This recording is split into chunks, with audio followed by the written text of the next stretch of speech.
Bonjour et bienvenue au défi 30 jours pour être mince en 2018. Avant tout, je voudrais vous féliciter pour avoir fait le choix de rejoindre ce challenge. En ayant fait cette démarche, je peux clairement déduire que vous êtes quelqu'un qui est déterminé, qui n'accepte pas la médiocrité et surtout une personne qui va atteindre son objectif minceur en 2018. Ce défi va durer 30 jours, mais vous allez pouvoir rester dans ce groupe tout le temps qui vous est nécessaire. Alors pour clarifier les choses dès le départ, sachez que c'est un groupe secret. Personne ne peut le trouver et personne en dehors du groupe ne peut voir le contenu qui sera publié ici. Dans ce groupe, n'hésitez pas à partager vos réussites, vos questions ou vos difficultés. Vous êtes vraiment libre, c'est votre groupe. Alors, pourquoi je vous propose de rester plus de 30 jours ? Tout simplement parce que je serai toujours là pour répondre à vos questions ou saupoudrer ici et là des astuces supplémentaires, et aussi parce que la science a démontré que pour implémenter définitivement de nouveaux comportements, le miracle opérait à 66 jours. Alors bien sûr, nous ne sommes pas des robots, nous ne sommes pas tous identiques. Pour chacun, le temps peut légèrement augmenter ou diminuer, mais la moyenne est de 66 jours. Alors, ça nous amènera au 15 mars. Imaginez, ce sera bientôt le printemps, vous serez déjà prête pour l'été, le moment où vous trouverez dans les magazines les régimes miracles et souvent désastreux pour la santé. Non, ici, vous trouverez une méthode qui va vous faire perdre du poids naturellement, sans violence pour votre corps ni pour votre mental. Vous allez perdre surtout de la graisse disgracieuse, voire dangereuse pour la santé. En 30 jours, vous aurez les fondamentaux pour réussir à atteindre votre objectif de poids à vie. Pour cela, suivez simplement la méthode.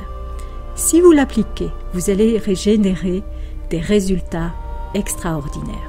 Vous allez rentrer dans les vêtements qui ne vous allaient plus. Vous allez vous sentir allégé, en meilleure santé. Et les gens qui vous connaissent vous diront que vous avez fondu et certains vous demanderont même comment vous avez fait. Je vous promets que vous allez aimer votre corps. Vous allez dire adieu à l'effet yo-yo, à la frustration devant le miroir ou même parfois à la gêne de paraître en public. Alors, comment puis-je vous promettre cela ? Cette méthode est le fruit de 5 ans d'études, 7 certifications, des milliers d'heures de formation, de lecture, de séminaires, pour un montant de près de 12 000 €, des essais, des ratages, pour enfin trouver ce qui fonctionne, même pour quelqu'un d'aussi désespéré que moi. J'étais la victime de l'effet yo-yo et du régime éternel depuis près de 20 ans. Et puis un beau jour, voilà qu'arrive le matin de mes 45 ans. Le jour de mon anniversaire, alors. Voilà, quelle idée, franchement. Je monte sur ma balance. C'est une balance qui ne m'avait pas vue déjà depuis quelques mois, voire peut-être aussi des années. Donc je monte sur ma balance et le verdict tombe. Je n'ai jamais été aussi lourde. Pas même lorsque j'ai été enceinte. Je suis intriguée et je descends mon ordinateur pour calculer mon IMC. Et là, bam! Je ne suis plus en surpoids, je suis obèse. Et là, oh my God! Oh my God! C'est hors de question, c'est hors de question, c'est hors de question, c'est hors de question. Je n'accepte pas l'idée de devenir obèse. Il n'y a pas moyen. Et je me dis, mais bon sang, avec mes compétences, je dois bien pouvoir réussir à perdre mon poids pour de bon. Donc me voilà début octobre, puisque mon anniversaire c'est le 7 octobre, me voilà début octobre à bûcher sur une méthode que je souhaitais être ni plus ni moins qu'une arme de destruction massive de mes kilos. J'ai utilisé toutes mes compétences en hypnose, en sophrologie, en programmation neuro-linguistique, en EMDR, en neurosciences et augmenté mes compétences en nutrition. Domaine qui, je dois l'avouer, me passionnait depuis toujours, mais je n'appliquais pas.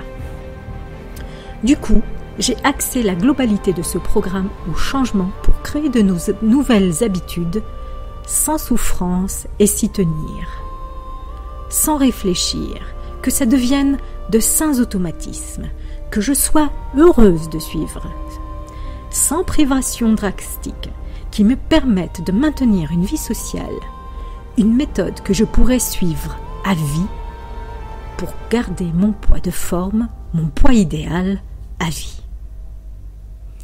Ainsi, dans ce programme, je vous transmettrai tout ce que j'ai fait pendant le mois de novembre et qui m'a permis de perdre 10 kilos en 30 jours. Vous allez pouvoir appliquer les meilleures stratégies minceurs au quotidien et générer des résultats extraordinaires vous aussi. Alors, pour ce premier jour de défi, je vais vous demander de trouver un cahier, un carnet ou même de simples feuilles que vous assemblez sur lesquelles vous allez noter ce que vous mangerez et surtout les émotions ou le ressenti que vous avez eu. Surtout lorsqu'il s'agit de grignotage, parce que on ne grignote pas sans raison. On peut remplir un vide ou compenser une émotion. C'est donc important de les identifier. Vous noterez aussi l'heure et nous verrons plus tard dans le programme comment les rythmes biologiques peuvent nous pousser à certains comportements. Voici comment faire en pratique. Prenez une page par jour, ce serait bien.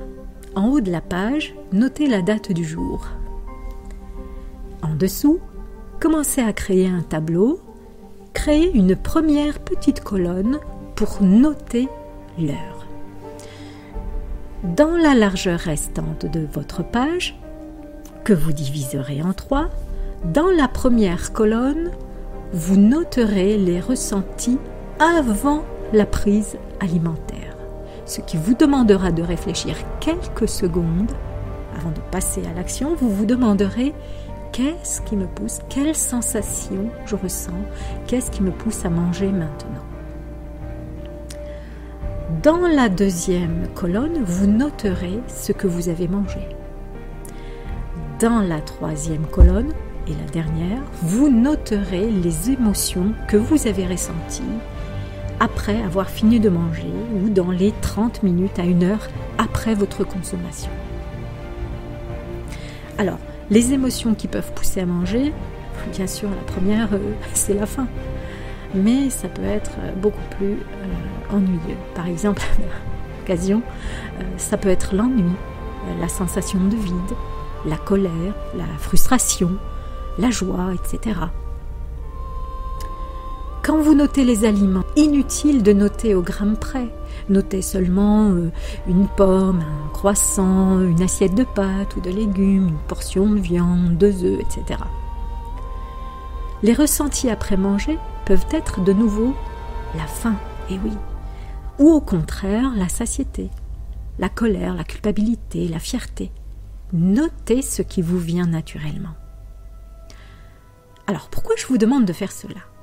Parce qu'il s'agit tout simplement d'une prise de conscience importante. D'ailleurs, c'est pourquoi les régimes qui ne prennent pas en compte la part émotionnelle sont voués à l'échec. Faire un régime sans prendre en compte ses émotions, c'est une très grosse douleur que vous vous affligez à vous-même. Alors, cerise sur le gâteau, l'avantage de faire cela est que vous vous représenterez bien mieux ce que vous avez consommé au fil de la journée. Ce qui vous pousserait déjà naturellement à corriger certaines de vos erreurs. Par exemple, il n'était pas nécessaire de manger ce 2e croissant, ou encore que vous pourriez constater que vous n'avez pas eu assez de légumes dans votre journée.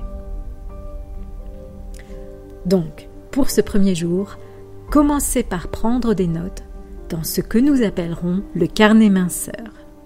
Pour l'instant, ne changez rien à votre alimentation, contentez-vous de vous observer. Voilà pour aujourd'hui. Mais avant de vous quitter, de nouveau, je vous félicite. Je vous souhaite la bienvenue et toute la minceur que vous désirez. À demain.